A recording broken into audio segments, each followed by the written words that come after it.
Residents in South Carolina have already made their decisions both on a state and local level for the 2020 election. But the voting process for South Carolina women hasn't always been easy. The 19th Amendment wasn't ratified in the state until 1969. According to advocates, women in South Carolina have been battling to get some of the same key issues addressed for years now with little success. Thing that I think folks can find a little bit of comfort in is that the issues in 2020 for women are the issues that women had in 2018, 2016, and so forth. According to Courtney Thomas, communications director for the South Carolina Women's Rights and Empowerment Network, the biggest issues women face in South Carolina include the wide wealth gap between men and women, unaffordable childcare, and gender equity in the workplace.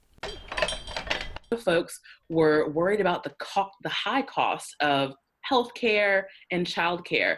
And now here we are 11 months in to the year, and we're in the middle of a global pandemic. So those economic pressures are even more amplified by the moment that we're experiencing right now.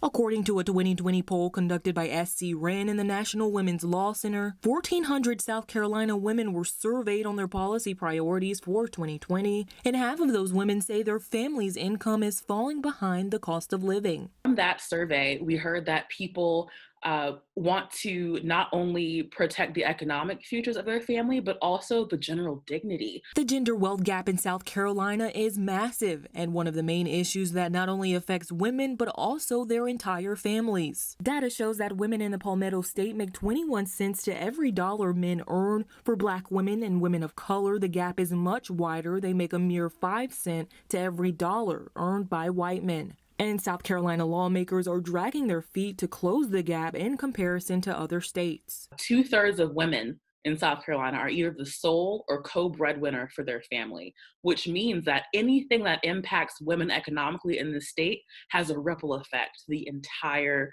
family structure of our state in general.